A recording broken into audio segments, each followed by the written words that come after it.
माके चंदनम शीतलम चैव कालीयक समन्वितम अनुलेपन मुख्यम तो देवै दद्दात् प्रयत्नतः।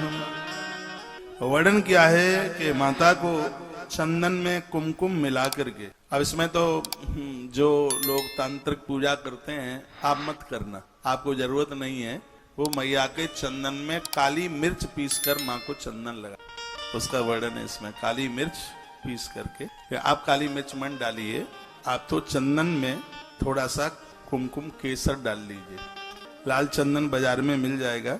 ये दोनों वस्तुओं का लेपन आप करके मैया को इसका लेपन करें, यह देवी को प्रदानित करें। माँ भगवती जगदम्बा इसे इतनी प्रसन्न होती है, लाल चंदन माँ को लगाने से पति और पुत्र की उम्र बढ़ा देती है। ये लिखने आप कागज में लिख ही रहे हैं। लाल चंदन, उसमें केसर आप डाल करके आप इस नवरात्रा में क्या रोज भी आप माँ को ये चंदन लगाते हैं। चंदन शीतल हो, ठंडा हो, गर्म नहीं। उसको धूप में मत रखिए, बर्फ डाल करके ठंडा मत कीजिए, ये केसर डाल के हो जाएगा।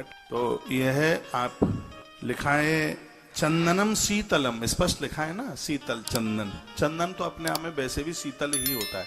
माथे पर चंदन लगाओ तो माथा ठंडा हो जाता है। तो चंदनम शीतलम चाहिए कालियाक समन्वतः। तो अनुलेपन मुख्यम तो देव्यै दद्धात् प्रयत्नतः। जिसने मैया को ये चंदन प्रदानित किया है तो आयु आरोग्यम, मैया इससे पति और पुत्र की परिवार की उम्र बढ़ा दे। लाल चंदन आयु बढ़ाने के लिए, माताओं के सौभाग्य के लिए, पति के एक लंबी आयु के लिए माता को लाल चंदन लगाया जाता है।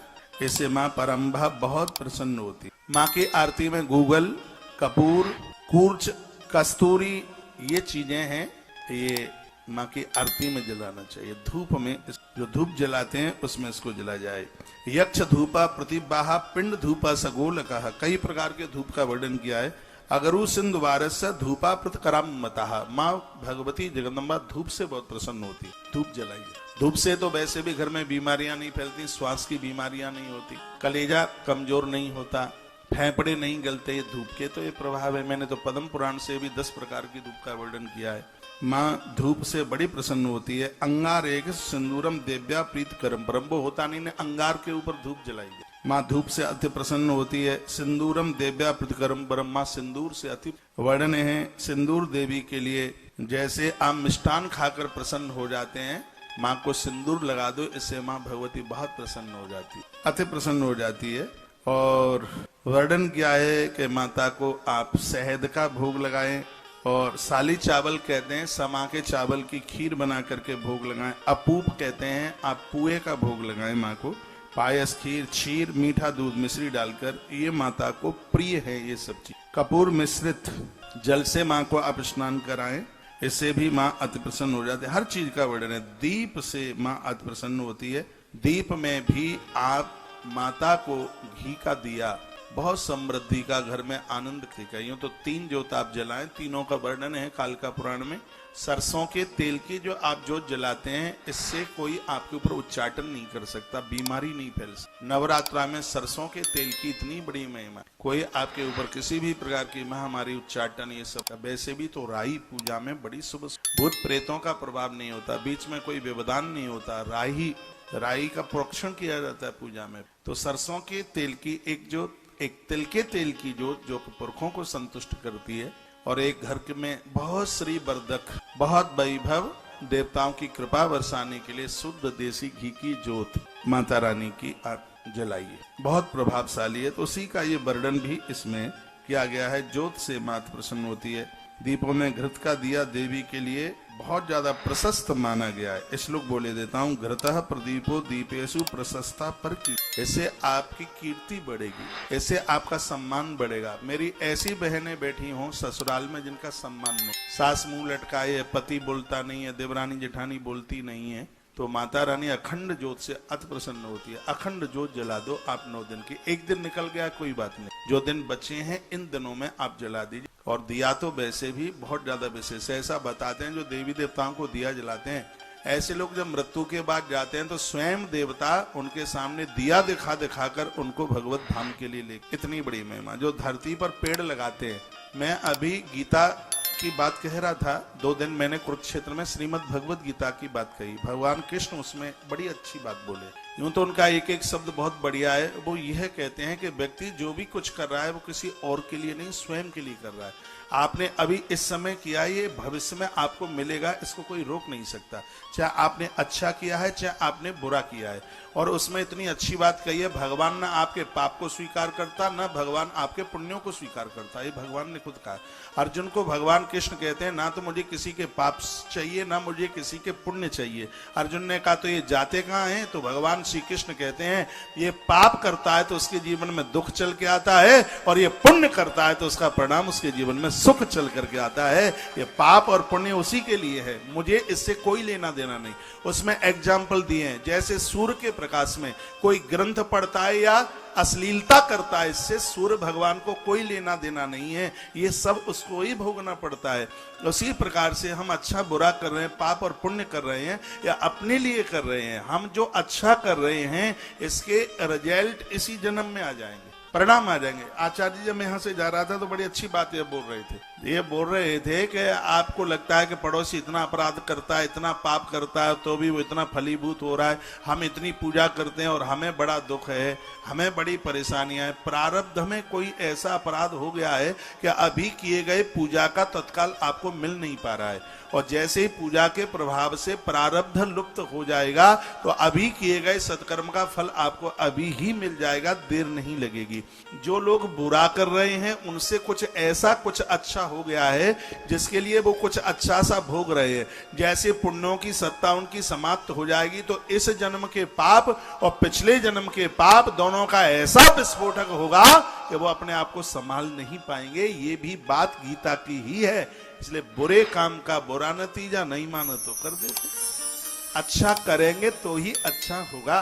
तो हम आराधना साधना इसलिए करते हैं कि हमारी बुद्धि ठीक हो, हम कुछ अशुभ न करें, हमारे द्वारा सब मंगल ही मंगल हो, इसलिए हम ये सब करते हैं। तो दिए से तो ज्ञान तो बढ़ता ही है। जो दिया जलाने की जो बात है, यह ज्ञान का नाश करता है। दिया देवताओं के लिए अति प्रसन्नता के लिए यह कहा गया है, कर्म साक्षी देव है पूज। तो बड़ी सुंदर सी इसमें बातें कही गई हैं कि पूरी दुनिया भर में सम्मान मिलेगा, दिए जलाएंगे। अपूर्व पायसम क्षीरन्नम देव्या प्रशस्ते रोचनम पुष्कम देव्या स्नानीय प्रकीर्तता घृतप दीपो दीपेशु प्रशस्ता पर कीर्तता। पूरी दुनिया में आपके घर में सम्मान मिलेगा। और देखिए, एक बार के लिए कुछ खाने पीने के लिए, पहनने के लिए कम मिल जाए, परिवार में सहन हो जाए। लेकिन घर में 4 बहुएं हों, 3 को तो सास माँ हाथ पर रखे हुए और एक को इतनी गालियां दे रही है, तो भारी कष्ट होता है। कभी कभी तो लगता है कि आत्महत्या करके ही मर जाए। ऐसा करना नहीं चाहिए कभी किसी को, लेकिन मन में तो आता ही है कि ऐसा जी करके करेंगे क्या, जिस घर में आदर नहीं, जिस घर में मान नहीं है, सम्मान नहीं है, पति भी सम्मान नहीं करता। एक और मैं ग्रंथ के अनुभव की बात बोलूंगा, जिस घर में पति पत्नी का सम्मान नहीं करता, उस खानदान में उस नारी का कोई भी सम्मान नहीं करता, उसको पागल मान लेते, उसको मूर्खा समझ लेते हैं, वो तो पागल है। इसलिए तो उसका आदमी उसका आदर नहीं करता, उसका मान नहीं करता। और मैंने ये निवेदन किया है, और आप मानना है मत मानना है तो आपकी बात है। भाई जैसी कोई शक्ति नहीं है धरती पर, लेकिन समय आने पर भाई संग छोड़ सकता है, 7 भामर पढ़ने वाली पत्नी संग नहीं छोड़ेगी, कभी कभी नहीं छोड़ेगी।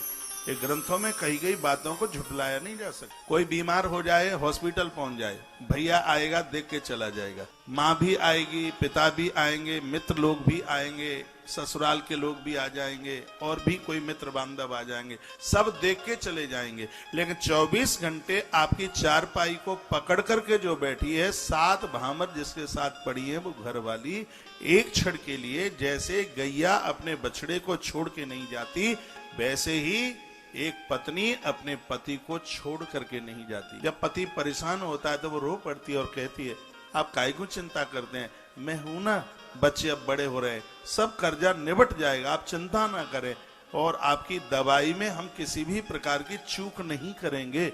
और वह पत्नी है सब। इसलिए नारी का आदर कीजिए, मान कीजिए। ये ग्रंथ तो यही काल का पुराण स्पष्ट है। जिन घरों में स्त्री का आदर है, मान है, उस घर की बरकत को कोई रोक नहीं। दिवाली पर तो सब लक्ष्मी पूजा करते हैं, लेकिन जितनी लक्ष्मी माता दिवाली को याद आती है और दिनों में ये याद में रहे, तो ये घर बिल्कुल स्वर्ग में बदल जाएगा, बैकुंठ में बदल जाएगा। लेकिन और दिनों में तो ध्यान ही का नारी को आदर हो।